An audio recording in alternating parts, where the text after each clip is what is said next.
bâtiments tertiaires sont des bâtiments traditionnellement à forte consommation d'énergie, des bâtiments souvent très vitrés, pas forcément très isolés. On s'intéresse à savoir comment réduire fortement leur consommation d'énergie d'une part, et d'autre part à savoir si l'énergie solaire peut être un très fort contributeur à leur bilan énergétique.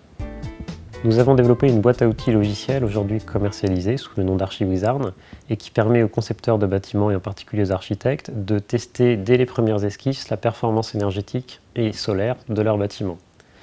Nous avons également mené à bien un projet de conception d'un bâtiment tertiaire à énergie solaire qui sera construit sur la zone Andromède au nord de Toulouse et qui sera le futur siège de la société TBC. Je vais vous montrer un exemple d'utilisation du logiciel ArchiWizard sur le projet de conception du bâtiment sur la zone Andromède.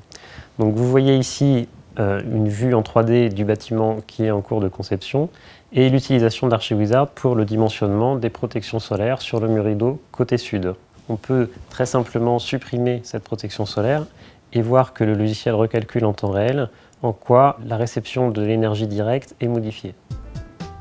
L'outil ArchiWizard est de fait aujourd'hui utilisé par des architectes à la fois sur des conceptions neuves et sur de la rénovation, et d'ailleurs pas seulement en tertiaire puisque certains de nos utilisateurs l'utilisent également pour des bâtiments résidentiels.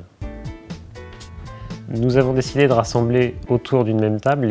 l'ensemble des acteurs d'un projet de construction de bâtiments tertiaires, à savoir maître d'ouvrage, un maître d'ouvrage public, un maître d'ouvrage privé, des concepteurs de bâtiments, nous avons 2 architectes dans l'équipe, des bureaux d'études et également des industriels pour avoir l'ensemble des acteurs d'un projet de construction et d'un projet de construction en tertiaire autour de la table. On conçoit donc aujourd'hui des bâtiments qui sont absolument zéro énergie fossile et pour lesquels on peut démontrer que le bilan carbone est nul voire positif.